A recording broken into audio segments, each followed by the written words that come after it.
talked about last week, one of the things that we've been going over is, I knew we were talking about this week, is marriage. And before I turn it over to you, I want to tell you guys, I had to learn how to be married. I wasn't very good at it. I didn't say I do, and then all of a sudden the lights came on. I wasn't, in all fairness, I wasn't very good to be married to. And because of who Lacey was, not because of what she said, not because of what she demanded, just by virtue of who Lacey was, she taught me how to be a better husband. And so in talking about marriage, it just makes sense to me. I would like for her, she's gonna start us, and I'm pumped because she gets to explain to you guys what it took her about 3 years to explain to me. And so I'm gonna pray, and I'm gonna turn it over to her. I'm excited that you guys get to hear from her tonight. Lord, we love you. God, thank you for Lacey. I just pray be with her and help this to go exactly the way that you'd like for it to, and that everything that's said will make sense, and that you'll just help her remember everything that she's gone over, and that everything that's said and done, and the rest of the service, God, will be a reflection of what you've asked of us. I pray in Jesus' name, amen. First of all, I want to say that I put together my sermon in this little notebook, and Jordan told me that 1972 Colton was our notebook back. Apparently I'm not cool, and I need to be preaching from a computer or an iPad. I'm not very contemporary, so someday I'll get there. So Jordan asked me to speak, and the first thing, there's a few things that came to mind. Instantly, I was like, and then I got past that, and one of the things that I recognize is that I'm pretty unqualified to be talking about what I'm talking about. That there's people in here who have been married way longer than I have, who know a lot more about this, who are wiser and smarter beyond their years.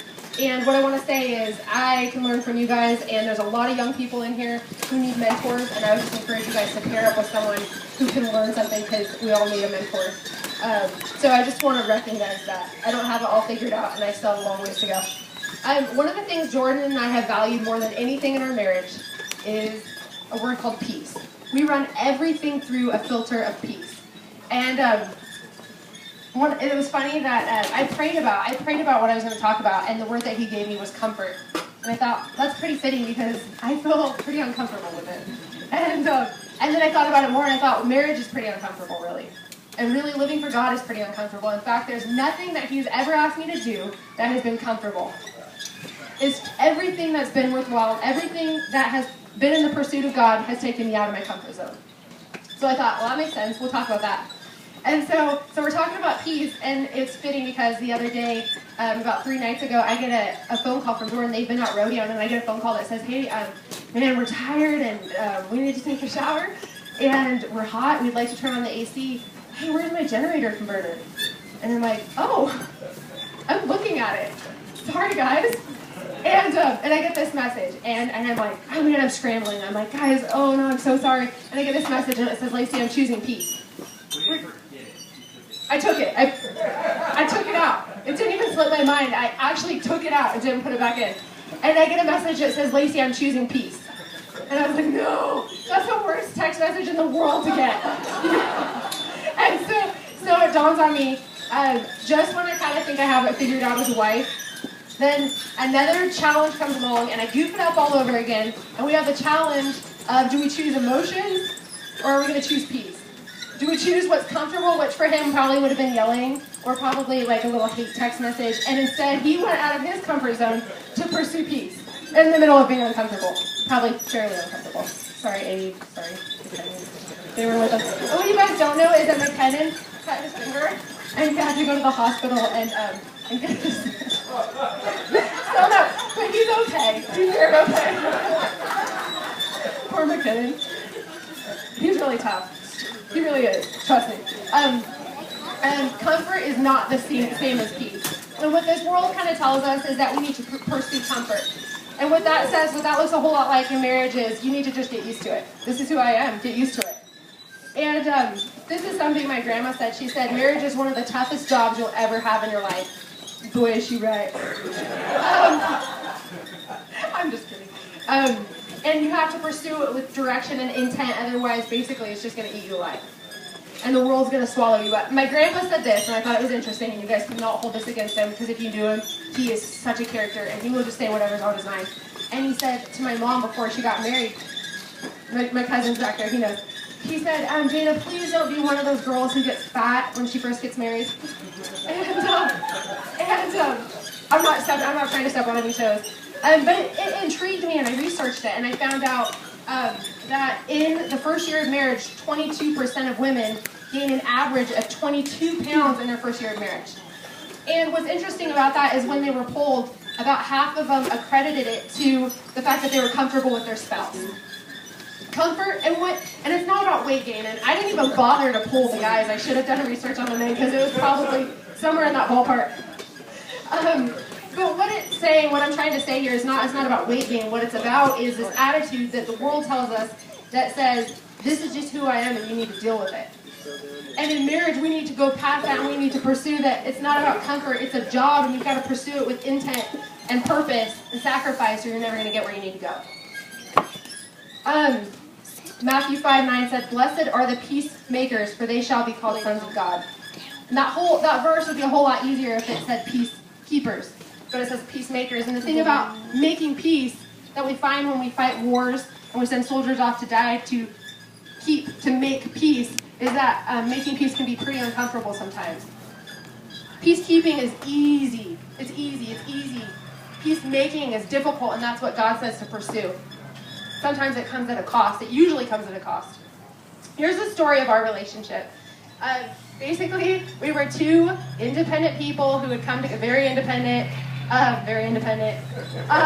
had come together, and all of a sudden we're merging these ideals of what we had, kind of the same attitude, and this is just kind of me, you need to get used to it. And it got uncomfortable, and one of the mistakes that I made was I used comparison. And for those of you guys who don't know this, comparison will rob you of your peace every time you do it. Don't compare yourself to someone else, don't compare your marriage to someone else's marriage. And this is what I would say. I would say, when he'd say something, I'd be like, Boyd would never treat my mom like that.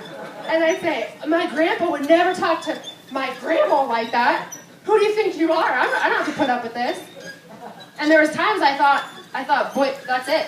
I'm not going to put up with that. I don't deserve that. And what we had to learn is we had to learn how to fight. And you guys probably aren't going to like this, but I want to be as transparent as possible, because something that I said yesterday is I don't want anyone to walk in and feel like this is a Photoshop church, and that they come in and this is so unrealistic and I'm not anything like them. And the truth of the matter is that we have a long ways to go, and it started out rough because it usually does. That's the thing about, there's different periods in your life. You're going to have periods of birthing and building and blessing, and when you're in that birthing period, there's nothing about birth that's clean. It's messy, and it hurts. And that's kind of the period that we were in. And Jordan knew what my hot button was, and he would use it. And my hot button was, you might not like this in church, but maybe it was worse at times, but I'm being transparent. It was shut up. He would say, shut up, and my head would explode. And I would do this little dance, and I'd be like, oh, you can't tell me. And here's where comparison would come in, and I'd say, Dad wouldn't talk to Mom like that. And I knew his hot button, and his button was just silence. Because if you know Jordan, this was one of the difficult things about being married to Jordan, is that he is an excellent communicator. Excellent. And so he would go, there'd be an issue, and he could, and by the time he was done explaining where he was coming from, I thought, I kind of agree with him. No, I don't. And all I would do is I'd just kind of shut down, and I'd be like, well, just because. It was really hard to fight with him, and so his hot button was silence. He couldn't handle it. His head would explode.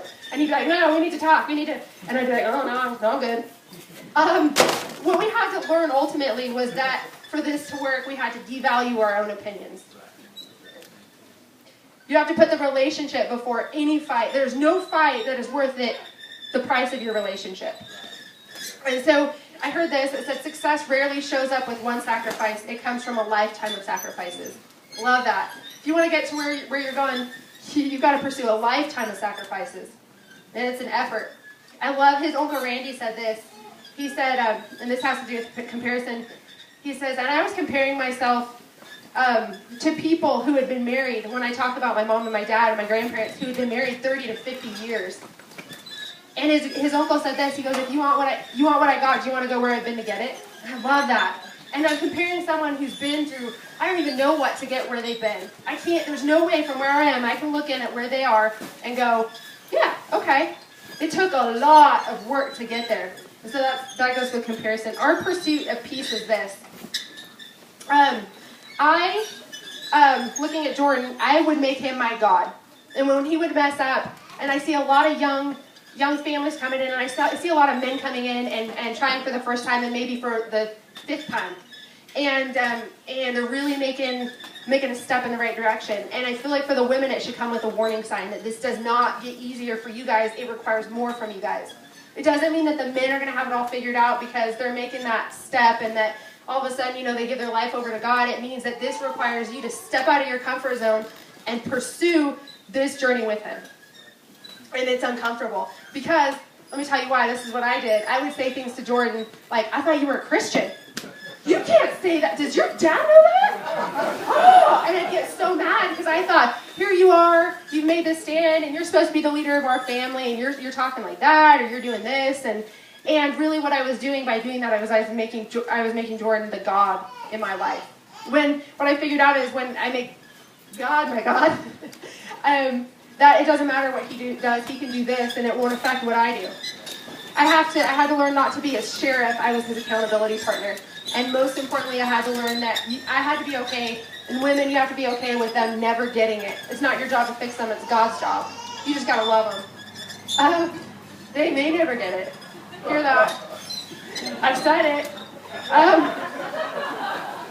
Men internalize failure. So if they bring a mistake to you or a goof up or they want to confide in you about something, man, that means they're trying. When they don't do that, they're not trying. If they do something like that, they're trusting you. And if you come at them with correction and you want to be the sheriff, pick your battles. Pick your battles because they might do it on that one, but that next time there's going to be a bigger battle that they're facing and they're not going to approach you about it because they can't trust you with it. And this is where making God your God and not them comes in because, again, it doesn't matter. Their behavior doesn't matter as much because it's not contingent on the way you are. 1 Peter 3:1 says, likewise, wives, be subject to your husbands, so that even if some of them do not obey the word, they may be won over with a word by the conduct of their wives. And what this is saying is that they may never get it, but you can be the best woman you can be, and just by being who you are, they will look at you, and it becomes a lifeline for them. And they see someone who has a relationship with God, and they'll be won over just by the person that you are, and that is not by squawking at him all the time or standing in front of them yelling. That doesn't do them any good. It comes from picking your battles. And one of the things I love, it says you cannot stand in front of a freight train yelling for it to stop. And that just means if there's something that comes up, there's no amount of stomping or yelling or throwing a little fit that is going to make that freight train stop. It will run you over. It will kill you. It will drain the light out. It could lose a leg. It could be bad. And what I'm saying is that if there's a problem there, you need to pull up alongside that train and figure out together how to get it stopped. It comes from inside. There's nothing you can do anyway. Pick your battles.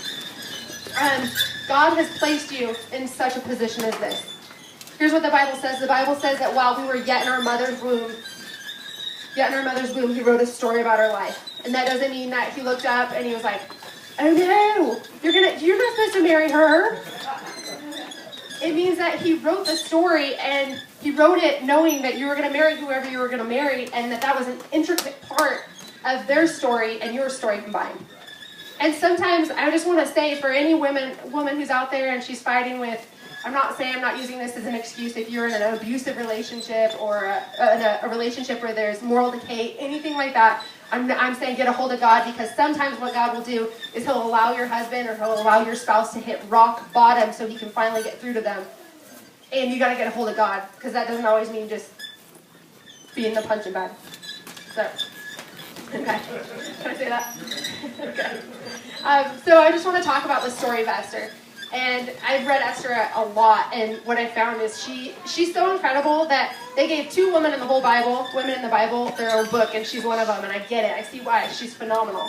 And here's what happened with Esther, is they were under her people. She's a Jewish woman, and they're under Nebuchadnezzar's rule for a long time. They're only 50 years out of his rule, and they were in slavery and oppression from him. And what happens when you're only 50 years out of that is it just doesn't go away overnight.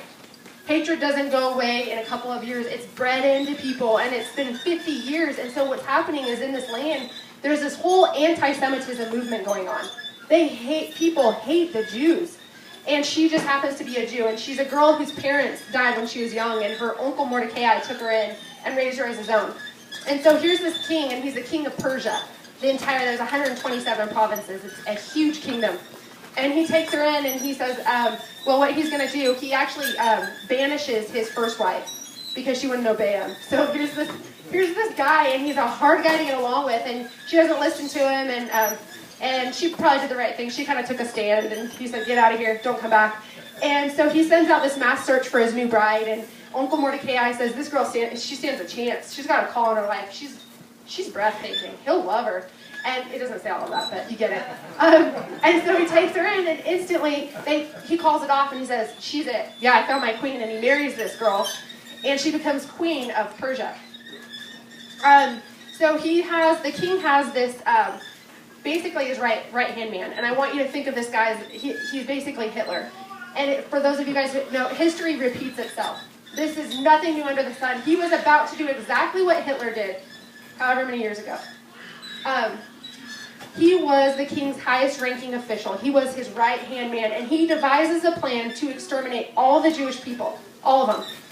And he even funds it. He wants to do it so bad, he says, I got it, I'll pay for it. It's cool. I'm going to fund it, don't worry about it. And he misrepresents it to the king and kind of says, these people, they don't really live by your rule. And yeah. So the king signs off on it and doesn't really know what's going on. And this girl's uncle, Mordecai, comes up to her and tells her what's going on. And he says, you got to go talk to your husband. You got to go talk to the king. And what she knows is in those times, that would mean death. Because unless the king summons you, and there's no exception for a wife. If the king summons you, and if you go to the king and he doesn't summons you, it's death instantly. And she knows this, and she goes, listen, I can't go talk to him because I'll die. And this is what the uncle says. Esther 4:13-17 says this. He sent back this answer. Do not think that because you are in the king's house, you alone of all the Jews will escape. For if you remain silent at this time, relief and deliverance for the Jews will arise from another place, but you and your father's family will perish. And who knows but that you have not come to your royal position for such a time as this. And this is what she says, for such a time as this, and remember that, for such a time as this, because we're all placed in positions for such a time. Then Esther sent this reply to Mordecai, go gather together all the Jews who are in Susa and fast for me. Do not eat or drink for 3 days, night or day, and I and my attendants will fast as you do. When this is done, I will go to the king, and even though it is against the law, if I die, I die. She says, if I die, I die. It's so worth it. And this is a woman who she's picking her battles. And so she goes up to the king, to make a long story short, she goes up to the king, and instantly when she walks in, she finds favor with the king. Oh, my beautiful Esther, I love you. You can have up to half the kingdom. What do you want? And she goes, just meet me for dinner with that guy. And they go, okay, and this guy's really excited, so they meet for dinner. And he gets there and he says, what can I do? Anything, half the kingdom, it's yours. And she says, save my life and save the life of my people. And he's like, what? What's going on? And this is what she says. Esther 4:7 says, we've been sold, I and my people, to be destroyed, sold to be massacred, eliminated. Listen to this. If we had just been sold off into slavery, I wouldn't have even brought it up. Our troubles wouldn't even been worth bothering you over. So significant, because what she's saying is this is a woman who has a sterling reputation. She picks her battles. She's not standing at him yelling all the time. She's not constantly on his door knocking saying, here's what you need to do. He could trust her because of who she was and her reputation. So all of a sudden, the whole entire race of her people is weighing on her words for such a time as this, and it matters. And he listens to her because of her reputation and who she is. She's a wife that he can trust. And he's mad, and who did this? And this guy, so he kills him, and this whole thing. And we won't give him any more glory. He's dead. So what happens is the king says, it's off. This whole thing, this is all scheduled to take place in 127 provinces on one single day. And he says, it's off, call it off. But what he knows is that people will use it as an excuse anyway, because they hate the Jewish people, to kill him anyway. They'll come after him anyway. So he says, it's off, but if they come after you, you kill them. You have my blessing. It's on. Bring it.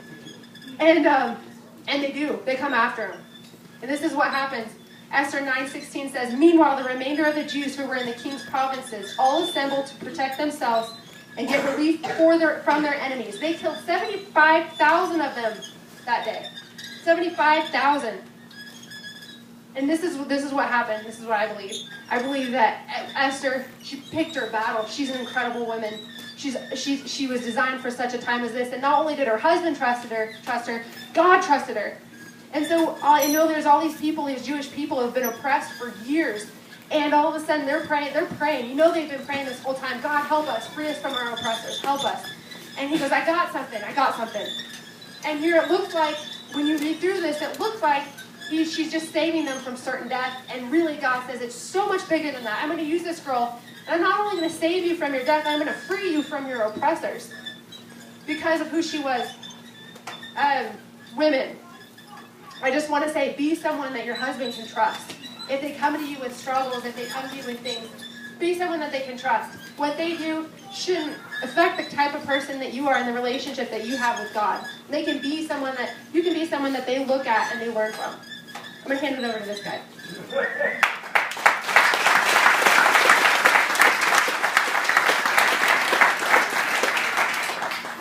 You would naturally think, I think the natural reaction to being frustrated would be to confront the problem. And one of the things that Lacey's really good at is winning an argument, but in not the way you think. So when Lacey and I have argued in the past, I'll say, well, Lace, just da-da-da-da. And she goes, you're right, I'm sorry. And I'm like, no.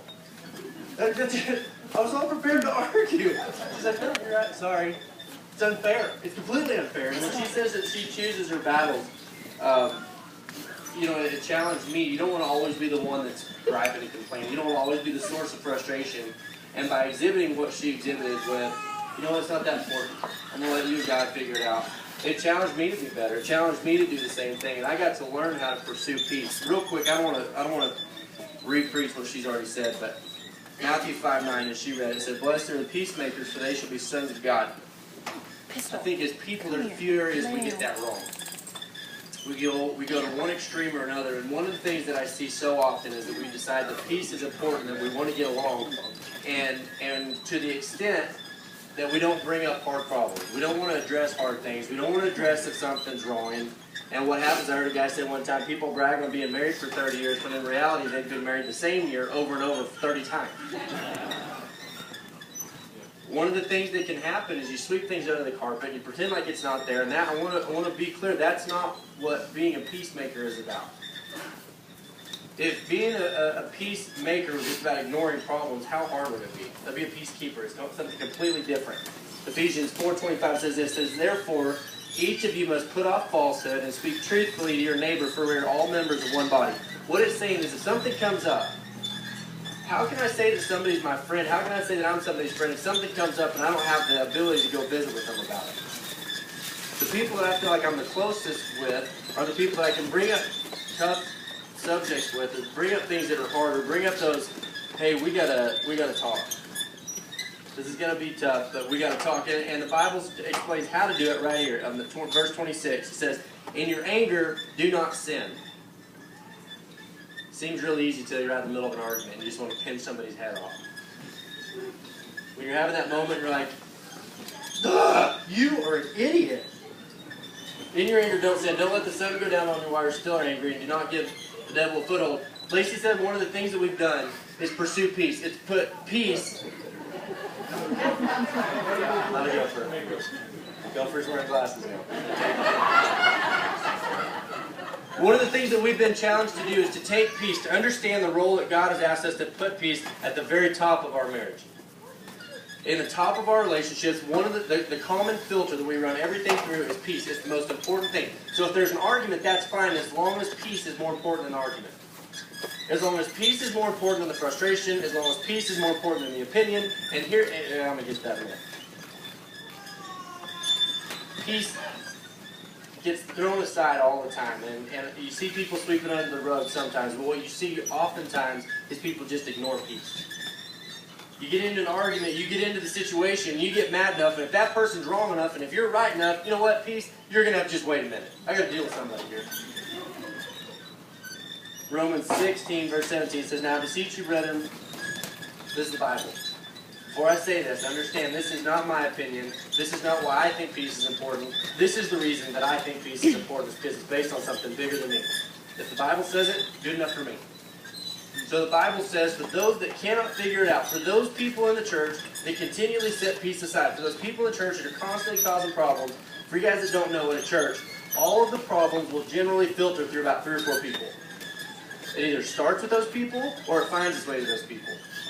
The kind of people who peace just isn't as important, and they thrive on chaos. They thrive on the frustration, the fight. You know people that are always at war with somebody? Those kind of people that are just always fighting with somebody. They always got to be mad at somebody. It says, now, beseech you, brethren, mark them which cause divisions and offenses. Now, there's also grace. Don't feel like I'm going to start walking around church with a Sharpie and be like, it says it. Can't get along. I'm not saying I'm never tempted to. I'm not saying there's not those moments where I'm like, duh. I'm going to leave it. It's happened. Leave the Sharpie holstered. You cannot sacrifice peace without replacing yourself. When peace is not the most important element in the interaction of 2 people, it's because self has become more important. It's because you become selfish, and you become immature, and you place peace with your own opinion. There's no way around that. If you want to start talking about selfishness and all the Bible says about that, there's a whole other book on that. Peace is not, like Lacey said, peace is not an emotion. If we think it's an emotion, well, the emotion goes, there goes peace. If we think that peace is a feel-good thing, if we take peace as being comfortable and flowers and roses and cupcakes and rainbows, then the minute all that leaves and you get really mad, peace goes with it. Peace is a really strong, sturdy decision. It is deliberate. It's articulate. It's put there with a reason and with a purpose. Let me give you an example. The best example in the Bible we have of a peacemaker ended up crucified for it. Man, it would be so much easier if that wasn't true. It would be so much easier if it was just based on feelings. Jesus said, I'm going to be a peacemaker, because before Jesus came, they had the Jewish people, non-Jewish people. There was Jews, Gentiles, there was a line down the middle, and they had that between them, and they would use that to hate each other. I'm a Jew, I'm a Gentile, and there's this big break between the two of them, and they use that as an opportunity to hate each other. Back to Ephesians, it says in Ephesians 2:14-18, it says, the Messiah has made up things peaceful between us so that we're now together on this, both non-Jewish outsiders and Jewish insiders. He tore down the wall we used to keep each other at a distance. If there's something you're using to keep people at odds with you, guess who's holding it? It already said that Jesus, when he was here, the thing that he did was he removed it, and now we're just people. I love the way that it's said when people say that the ground at the foot of the cross is level. We are all people that have been forgiven the same amount, and if we can't get a hold of that, if we start thinking that maybe we're more deserving or that we haven't messed up quite so much, then all of a sudden peace isn't as important. Peace in our marriage isn't important because dadgummit, we're right and you're wrong. We know we're right. We can prove that we're right. And all of a sudden you go on this tear of, I can tell you why I'm right, I can show you why I'm right, and I'm going, wait, who cares? Who cares who's right? Jesus didn't stand up and go, wait a minute. You bunch of dummies, I'm trying to explain it to you. He could have. And he chose peace. Why can't we? Here's why peace is important in my life. Anywhere that Jesus goes, peace follows. When Jesus shows up, peace shows up with it. Because it's important to Jesus. Because who God is brings peace into a situation. And if that's important to God, it's important to me. Mark 4:39 says, he got up, rebuked the wind, and said to the waves, quiet, be still. Then the wind died down, and it was completely calm. Where Jesus goes, peace goes. And when you depart from peace, you have departed from... You have made up your decision that, you know what, God, you just hang on a second. I got to go take it out on these people. Rodeo and the rodeo circles in the Northwest are a little different than what I was raised with. Here's how. At home, you have got thousands of people that rodeo. You can't possibly know all of them. You get little pockets of friends and a mass amount of people at rodeo. Up here, everybody knows everybody. Everybody. And it becomes a little bit of a family. It kind of operates like a family. And one of the things that a family will bring about is this. There's this thing up here, and I'm getting used to it. I'm having to adjust because they do this. is that this guy decides he doesn't like this guy, or this guy said this about this guy, or this, you can't keep up with it. There's always something new. And what they'll do is this, we're not going to talk to that person. I'm going to walk by, and if they say hi, I'm going to go. I mean, like, it's a punishment. You just say hi. But everybody, I mean, it's weird and not everybody does it, but generally the people that adopt that, the people that adopt the, we're not going to say hi, it's usually the same group of people, and if they're not mad at you yet, just wait, they will be. You're never necessarily guilty. Eventually, it's just your turn.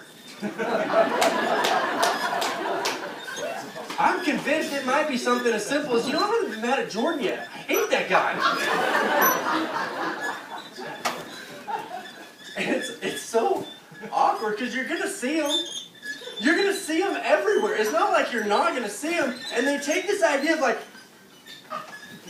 it's cute.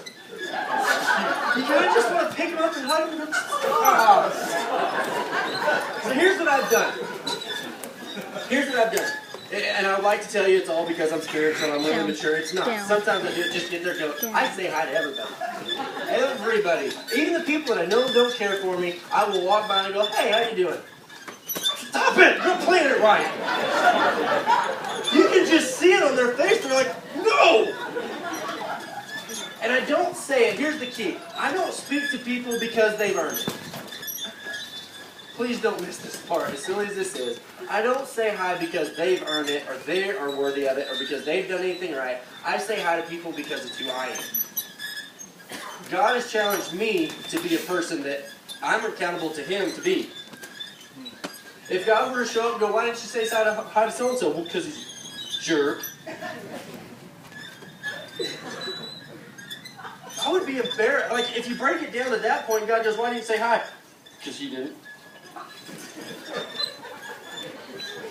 God has challenged me to be a person that values peace. I want to value peace because God has told me to do it, and I can't have any excuse other than that. I'm going to be a peaceful person because where Jesus goes, peace goes. Here's why it's important in our house. If you guys want to know what Lacey and I are like when nobody's around, it's exactly like we are when people are. Who you see in public is who you'll see in private. We get along, and here's why we get along. We have both made a decision that peace is going to matter, and I want to tell you why.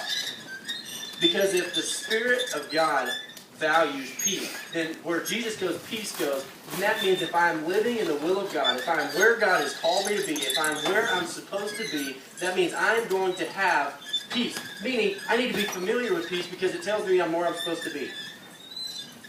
It's the thing that tells me where I'm supposed to be. Circumstances can't do that. You can't be the guy that's always pursuing good circumstances because they're going to come and go. Bible says it. Bible says it rains on the just and the unjust. It says that the joy comes in the morning and all these things that go in and go out, go in and go out. And so how can we know we're in the will of God? And the answer is this. In Philippians 4:7 it says, and the peace of God, which passes all understanding, shall keep your hearts and minds through Jesus Christ. It never anywhere in the Bible says that your peace has to go in and out. It's the one consistent thing that when you're responding to God the way that you should, there's a peace that says, I know this isn't comfortable. I know this is hard. I know this isn't where I want to be right now. But the peace says I'm where I'm supposed to be. So for my kids' sake, here's what I know. I know eventually they're going to grow up. Lord willing. They're going to grow up and they're going to have opportunities to make their own decisions. They're eventually going to leave the house. And they're eventually going to start out on their own lives. And they're going to be presented with decisions. And here's what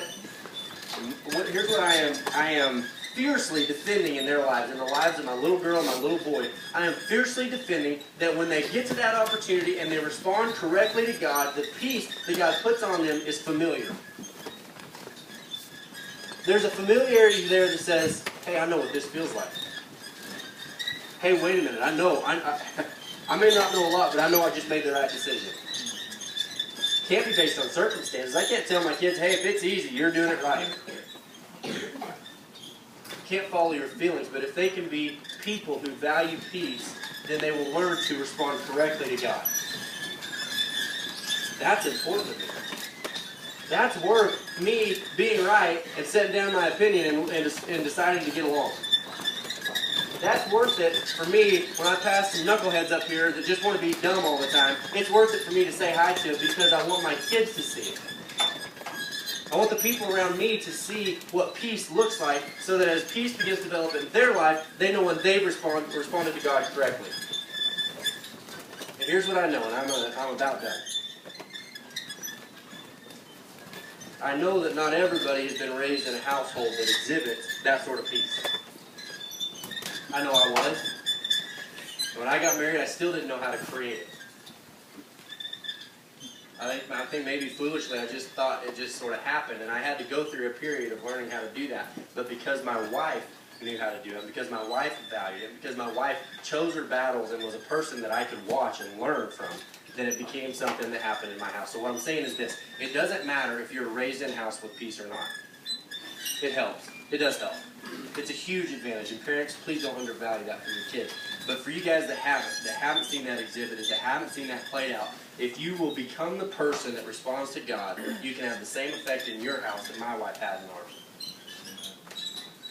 You can be somebody that begins exhibiting peace, and you may get picked on for it. You may get crucified for it a little bit, but what will happen is peace is really, really addictive. Peace becomes comfortable, it becomes familiar, and all of a sudden you get to be the person that exhibits that kind of peace in your household, and all of a sudden the presence of God that maybe hadn't been there before begins to creep in. The light begins to creep into a place that's previously been dark, and you can be the person that introduces that. Kids, you can be the one to introduce that to your family. Wives, obviously you can be the one to introduce that to your family. Husbands, be people who value peace because it's the thing that lets us know where we're supposed to be in a relationship with God. God said value peace. God has said put it up there and defend it and keep it there and be people who, because He says so, values peace. Everything else falls below that. Whether you're right, doesn't matter. Whether you're wrong, doesn't matter. It doesn't matter if it's what you want to do, how you want to do it. All that matters is that you're able to work through the hard things. You're able to discuss hard stuff. You will get so much further in arguments when you value peace. This is a bonus. I didn't even say this yesterday, but usually where communication breaks down is when peace breaks down. When peace gets replaced with frustration, all of a sudden two people stop listening. I used to do that. We would get in an argument, and I would say something really, really mean, and Lacey would be like, whoa, whoa, whoa. Why would you say that? Because we're fighting. Just say mean things so somebody gives up, right? I'm winning. You can't say that. I don't know that I've ever gotten anywhere in an argument when I wasn't valuing peace. So if you want to get your point across, if you want to explain it to somebody, if you are in a place where the two people need to have a meeting point, be someone who values peace. Be somebody who can be trusted to value peace so that when the situations come up, the hard situations come up, they know that they're not going to have to sacrifice the relationship to win the argument. And I believe with all of my heart, guys, that God looks at that and goes, here's a little extra dose. You start responding to God, and God starts to show up. You start valuing what God said, and God starts to show up. And all of a sudden it becomes habit. And then all of a sudden, the fights that Lacey and I used to have, we